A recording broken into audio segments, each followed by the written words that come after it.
All right.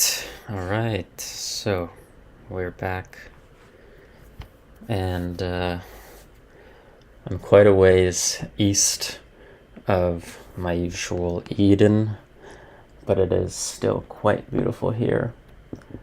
I'm at a friend's house, so you might hear talking in the background. Hopefully not. But if so, that's what's going on. Just my friends. You might also hear ocean sounds. They're playing in my headphones right now. I guess we'll see whether or not you can hear them as well. And yeah, that's about it. So this is going to be part 10 of my reading of Deep Okayness. And I'll just set the timer now and let's begin. All right. So we are at step 4. Last time we read about doing acid at the mall in LA. That was pretty fun. Now we're at step 4, MDMA. That's again something I've not done, but I have read quite a bit about how Dick Schwartz, actually, of internal family systems fame, the creator of internal family systems, he's done a lot of work, I guess, with people using MDMA with IFS, and supposedly it works really, really, really well. So honestly, I would say that I'm probably more interested in doing that than I would be in doing psychedelics, but I'm in no rush regardless. However, I'm very, very curious to hear or read about what Sasha's experience was like. So at this point, we're talking about the end of last year. So really 6 months ago, 6 to 9 months ago.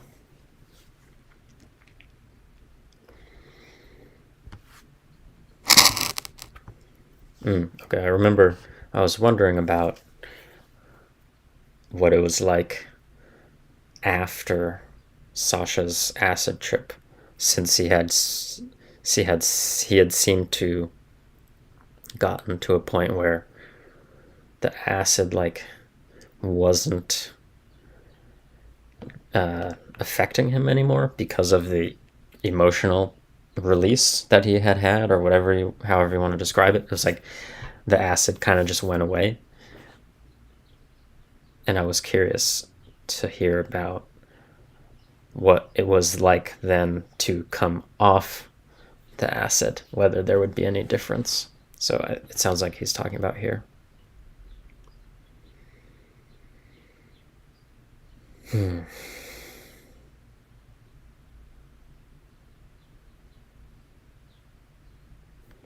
This is very compelling because I very much relate. I very much relate to Sasha, at least old Sasha, in having that craving for validation. Yeah, it comes through. I mean, so much of Twitter, that's kind of the wonderful petri dish that Twitter is, that it provides this place to almost like observe myself pining for validation, like, because I tweet so much more than I would technically need to. Like, I tweet more than I would need to for business purposes. I don't tweet only for the sake of making friends, a lot of it is just, a lot of it is as embarrassing or not particularly nice as it is to say. Like, a lot of my tweets are out there from a desire for validation. I tweet all sorts of, I guess they're really terrible, I don't know, I find them funny, dad jokes, like puns, you know, because I listen to so much hip hop, wordplay is just always in my brain. And so I come up with these little wordplay things and I tweet them, and I think people don't really appreciate it. But, you know, I find it funny to begin with, but it's clearly not enough. Like, it's not enough for me to just hold on to it and find it funny. Like, I need to express it to other people. And in so doing, it very much is the case that I'm hoping to find some validation there. You know, I'm hoping that people will be like, holy crap, it's so funny. It doesn't really happen though. Anyway, so yeah, I can relate to where Sasha was prior to this.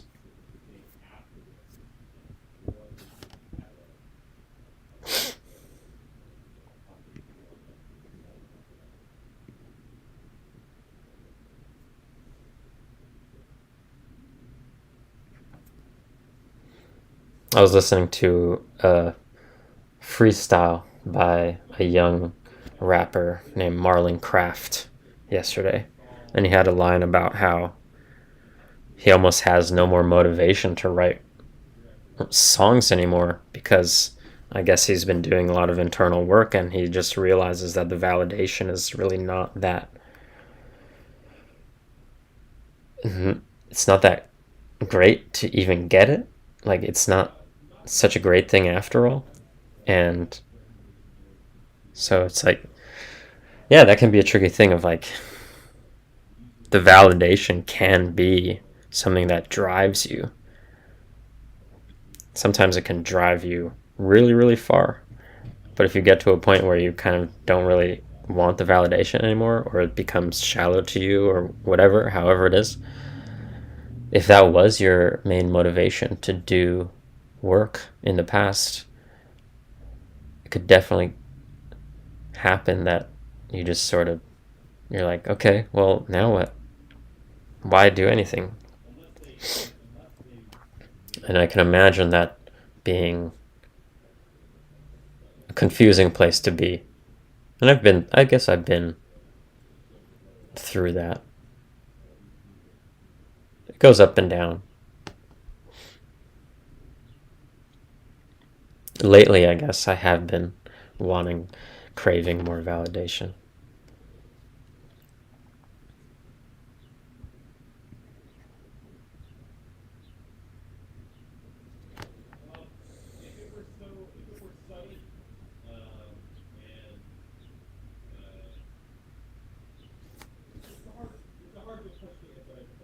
Mm. Yeah, that was my whole organizing principle. If I didn't need to be a famous writer, what else should I get up to? Seriously, yeah, I mean, I hadn't read that until just now, but yeah, so many things, right? Pretty much everything that I've ever conceived of doing professionally, as I've explored my motivations and worked on those things emotionally, it does get to the point of being like, why though? Like, I don't need to do that. It's like, do I really need to be making this video? Do I really need to be making these tweets? Do I really need to work with such and such people doing XYZ job? You know, like a huge reason, one of the biggest reasons why I got into marketing and spent so much time in marketing was to prove myself and get validation from a certain kind of person who I never felt like I had gotten validation from in my whole life. That was a huge reason why I went down the professional path that I did. And as I've come to understand that motivation and become more at ease with that motivation, the desire to do that work has drastically changed. Not that I don't want to do it anymore, but it's not like it was.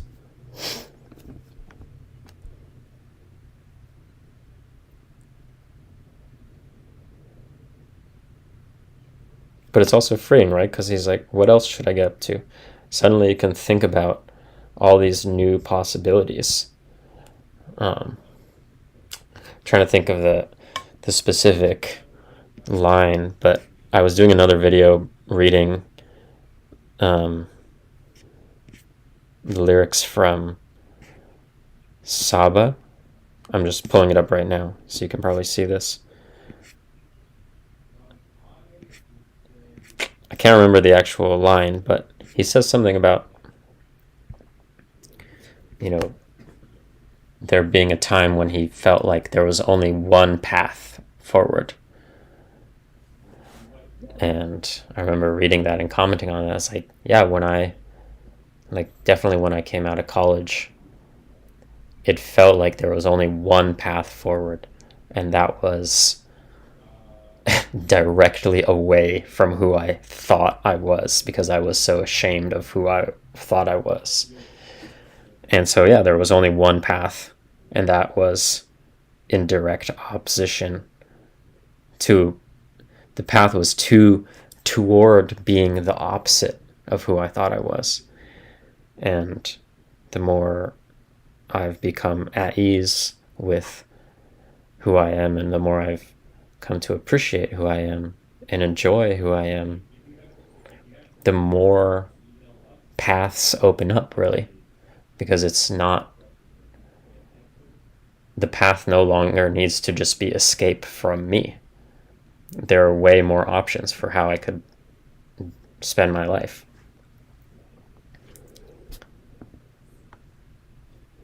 So I don't know. He didn't say this exactly, but that is sort of the sentiment that I'm at least reminded of from this bit.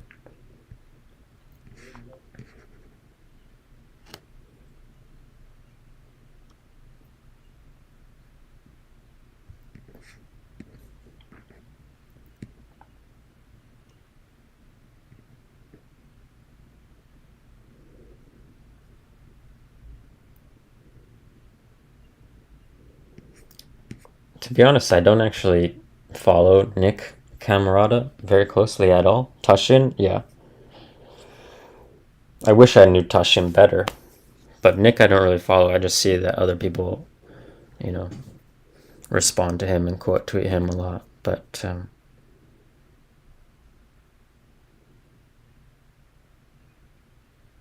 Toshin's current Twitter name, Love Pilgrim, is really wonderful.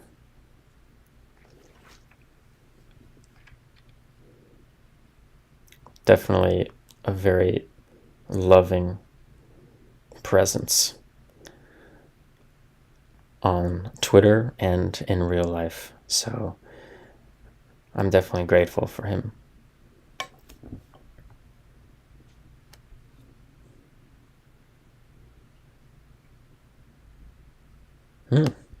Oh, I didn't know that. I didn't know that Toshin had done that. Interesting. I know he does a lot of dance videos, but I never suspected that.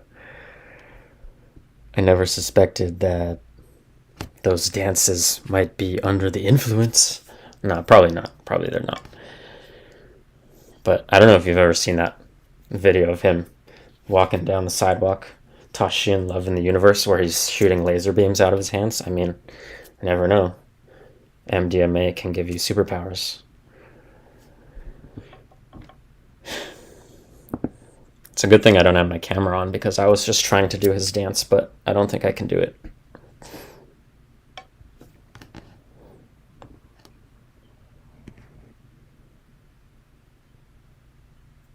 Oh, are the lasers supposed to be love lasers? He's shooting love lasers out of his hands as he walks down the sidewalk? Because that would be really cool.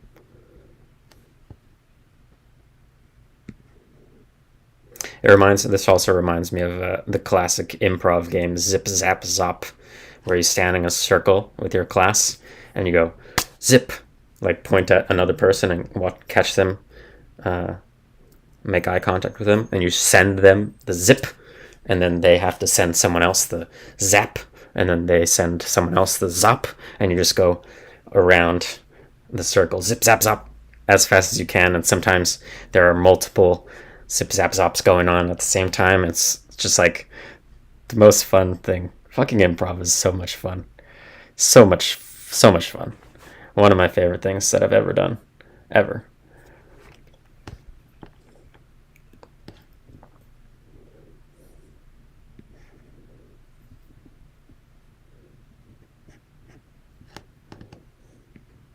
It is very, I mean, it's funny that it's coming up after reading about Toshin, because I got into improv because I wanted to get more into meditation, but I didn't want to spend more time sitting alone by myself being quiet, because I already did that so freaking much.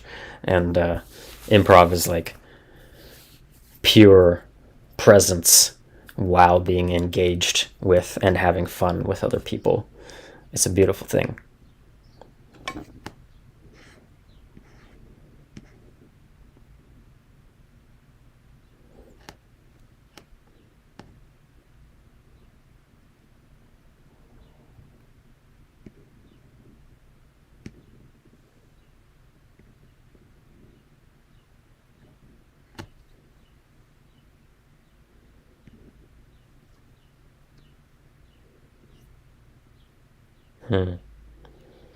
I About a month ago, I spent an hour or so reflecting on a prompt that was like pretty fucking life-changing.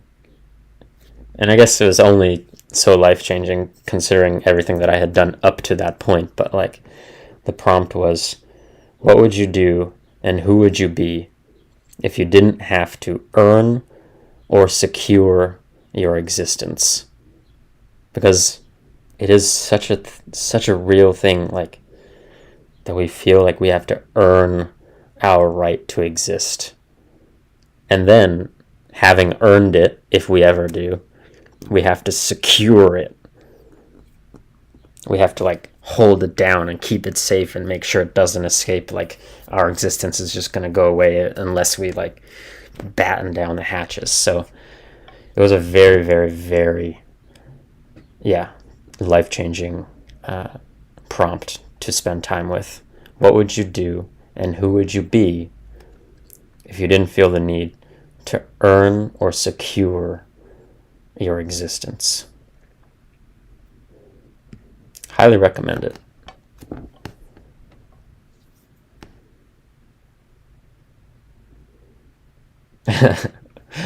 No, there were still pieces of Death Star everywhere.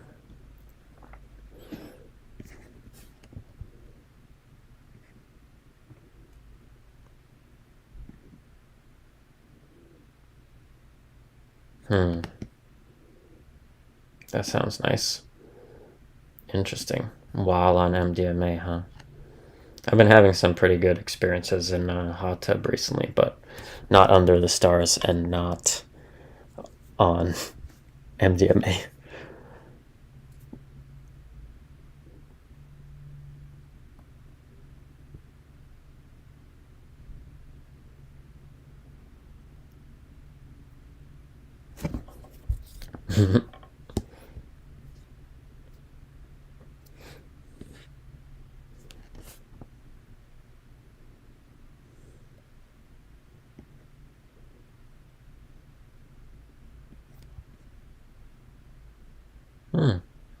Interesting. I didn't know that Toshin had a book.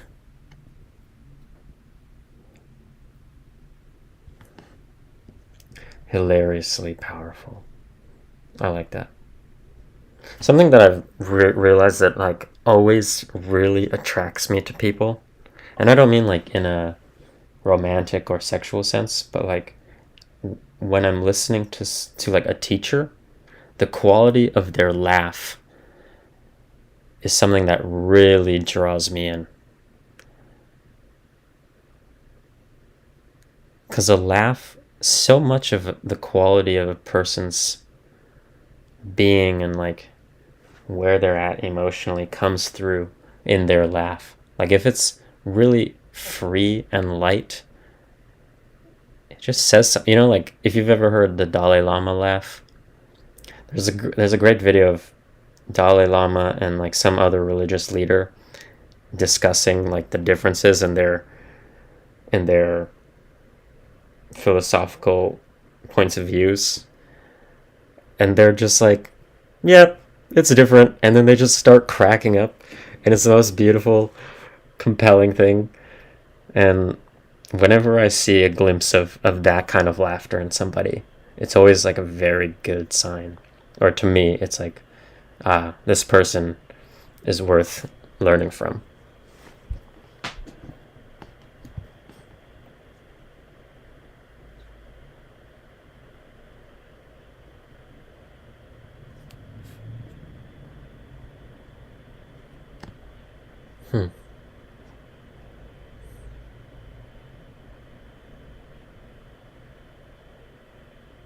Nice. See, this kind of makes me want to do it. I feel like I've been having this kind of experience a lot anyway.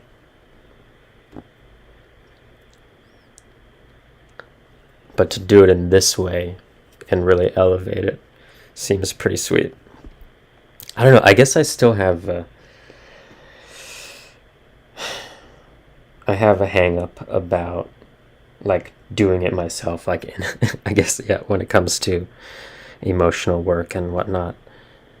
I still have this like, I want to pull myself up by my bootstraps kind of mentality. I'm not saying that that's right, but that's where I'm at. Because I'm almost like, taking MDMA, it's like cheating. I mean, I have other like reasons why I don't want to do that at the moment, but I think there is a part of me, or like an objection judgment that I have, is like, that's just cheating, you know? I want to do it myself. I want to be able to do it sober, because that's real. I don't want to just take a pill. But who knows? Maybe that'll change.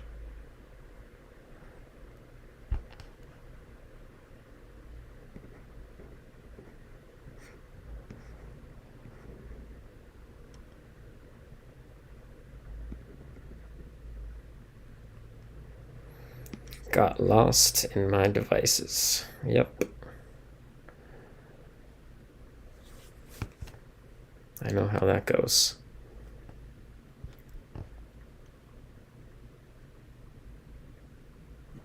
I'm curious though what kind of messages these were. If it was just like love bombing. Dude, I love you. You're so amazing, dude. I've definitely sent those kind of text messages before.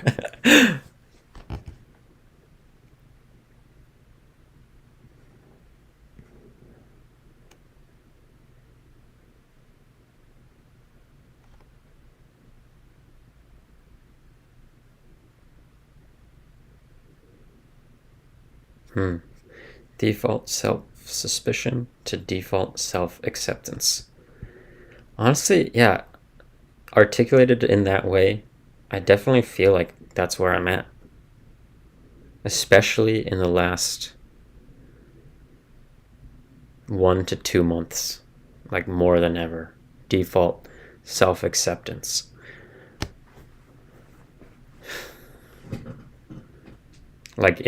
Like being okay with having a sense of bravado, like being okay with how I look, being okay with how I think, being okay with my sense of humor, and just being like, yeah, it's great, I love it.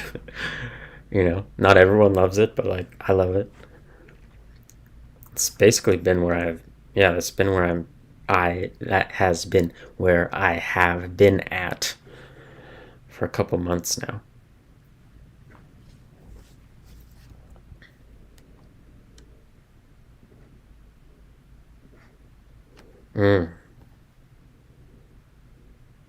Whoa. I think I might have said it another... Wait, hold on. Let me finish reading this.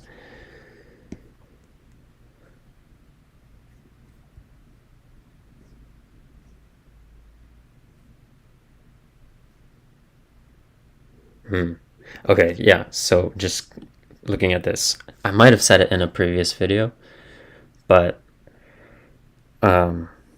when I spent that hour on that prompt that I mentioned earlier, what would you do and who would you be if you didn't have to earn or secure your existence? At the very end of my reflection, which was like basically coming to a crescendo, I basically, well, I think I can remember what I said specifically. It was, I would be me and I would just fucking love everybody. And it sounds so ridiculous and cliche, but that literally is what the answer was.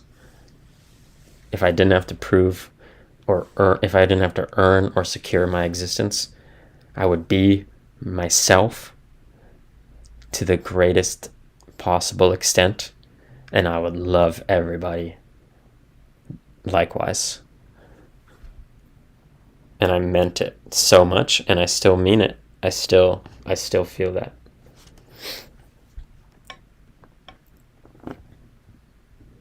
So it's kind of interesting that this is also sort of the sentiment that Sasha came to after this experience.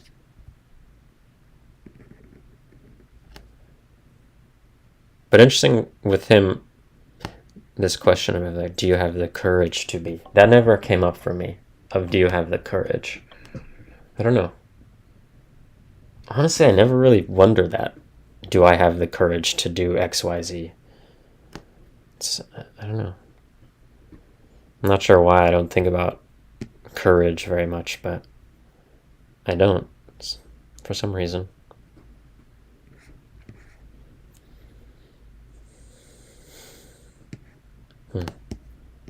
Not once have I had even a moment of real self-contempt.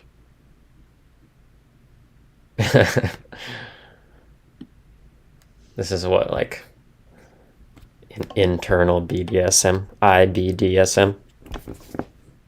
Instead of IFS, it's IBDSM.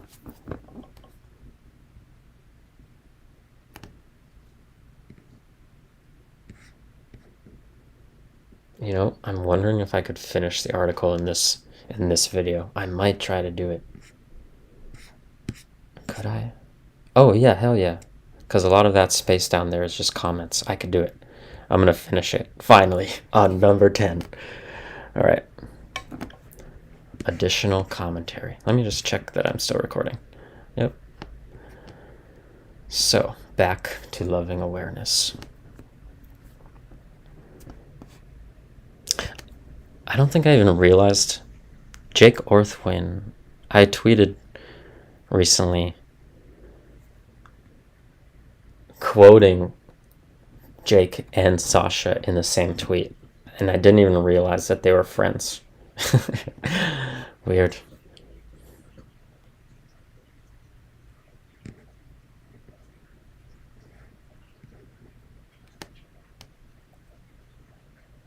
I just want to say again that I really love that Sasha is comfortable using the word like in this way in his writing. It takes courage to do that because there's so many rules from fancy pants writers about not doing that. So it genuinely does take courage to say, like, through shadow work, I stopped denying large parts of myself.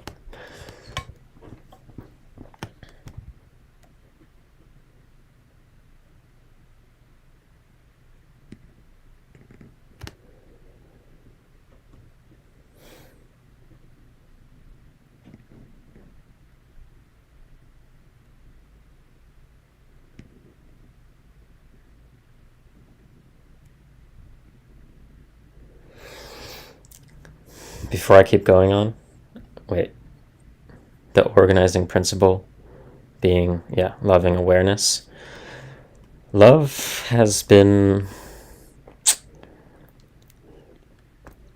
so I don't know if I've mentioned it in these videos, but I, along with a dear friend of mine, have been reading the philosophical work by Eugene Genlin called A Process Model.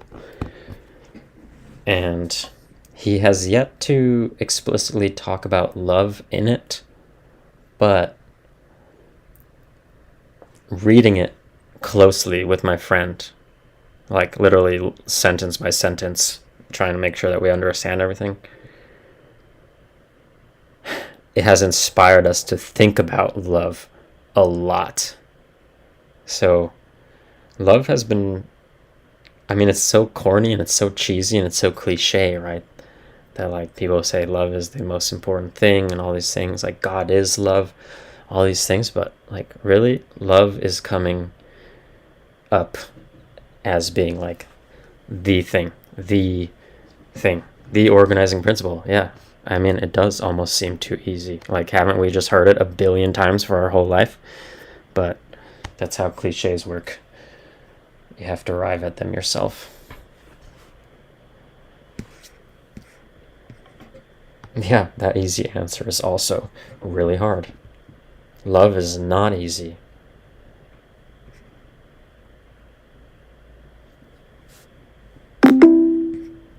All right.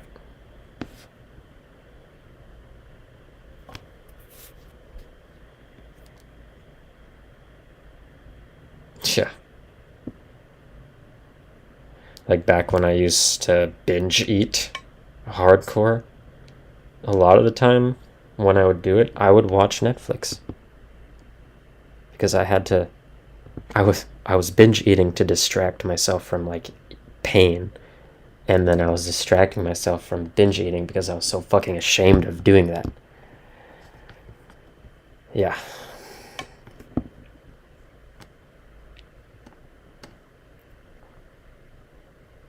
I've never, I don't know if I've ever said this exact thing to myself, but I've definitely said very, very similar things in old journals of mine. It's pretty hard to go back and look at it and think like that literally used to be how I tried to motivate myself, is saying like, you stupid piece of shit.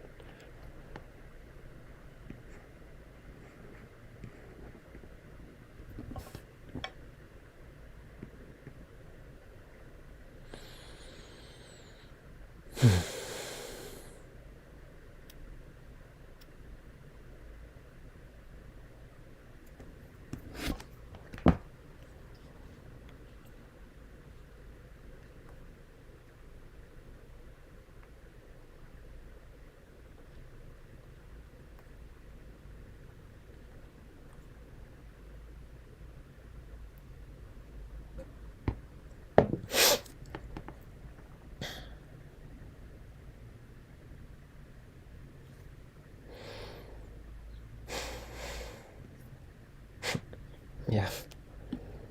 Repression. It's just such a fancy word for a very simple thing.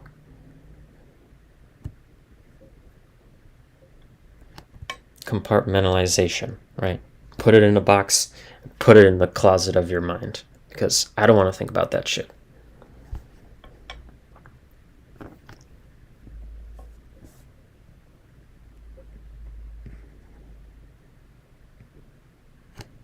Right. Yeah. I love a fraction of myself. All the rest of it, I just don't look at.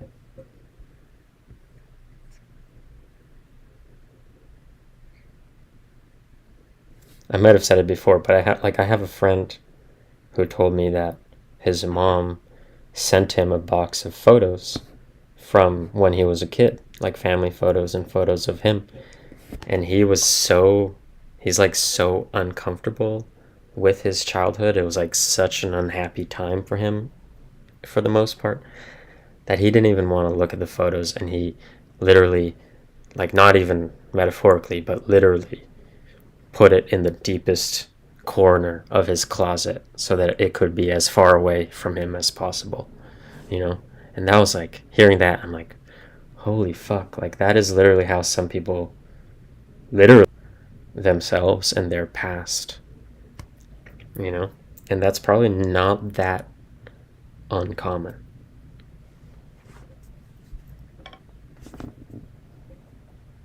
I know a lot of people who talk about their childhood and their past and their parents and parts of themselves in that same way, as if they were trying to bury it in the deepest corner of their closet, but in their mind.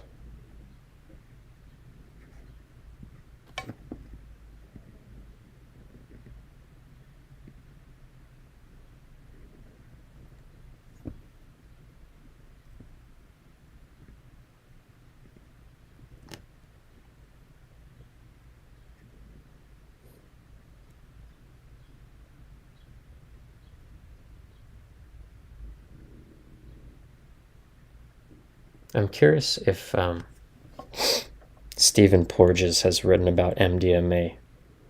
Surely he must have. Or maybe his wife. His wife, I think, is like a scholar and scientist studying oxytocin. So one of them, I'm sure, has written about MDMA and the social nature of it and whatnot. I would be surprised if not. If they haven't, I would love to see them write about it.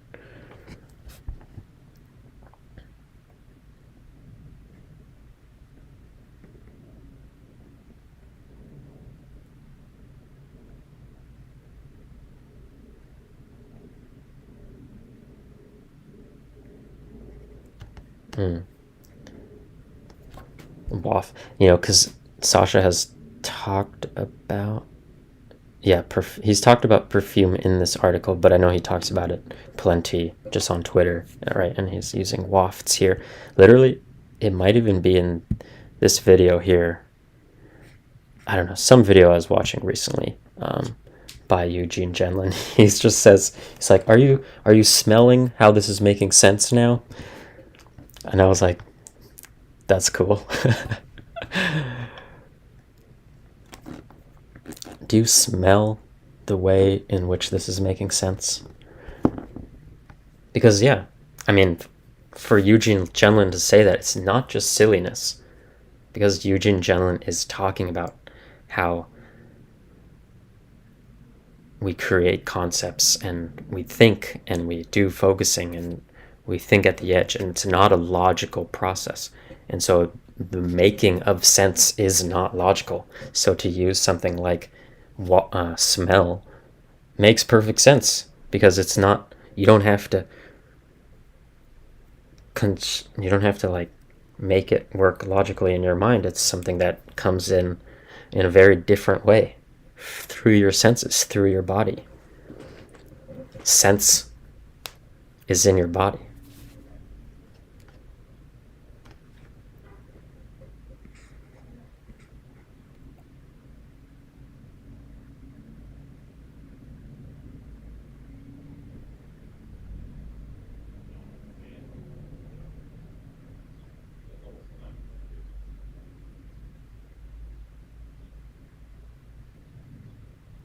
Yeah, it doesn't have to be a radical process.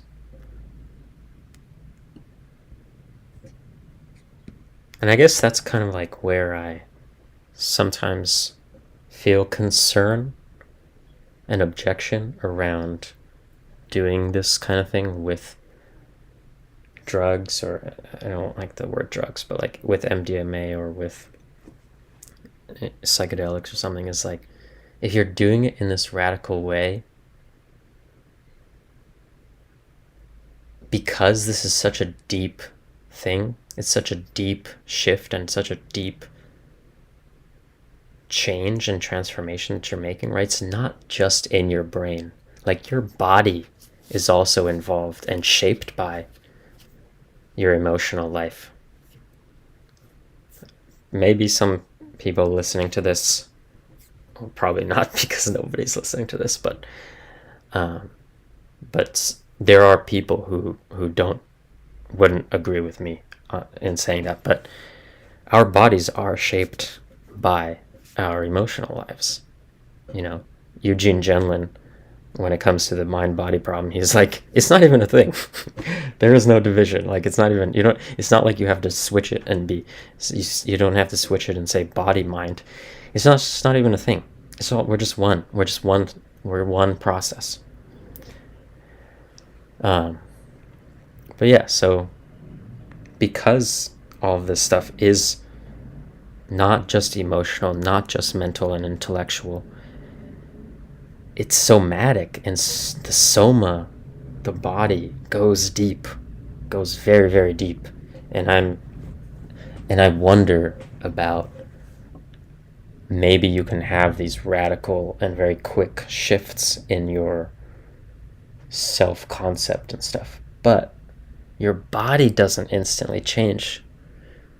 But I don't know, maybe it does. Maybe it can. Maybe these radical and fast transformations also do end up showing up in the body somehow. And I'm curious. I don't think Sasha has said anything about it in this article, at least, of like how his body feels different, or like how he moves differently, or just like his posture or whatever. But I would be very curious to hear if that has changed in a radical way as well.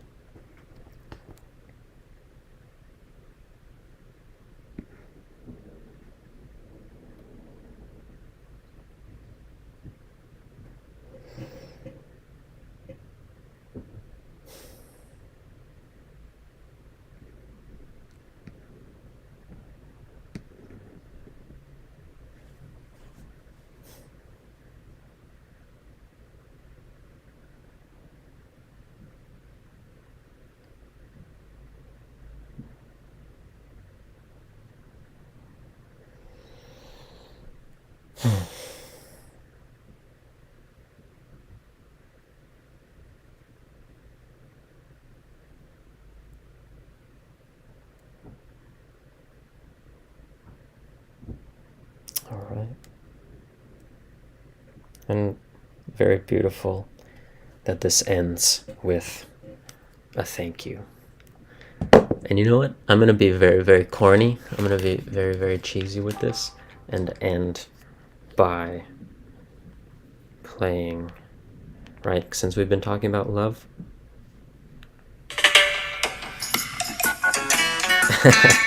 Is this love?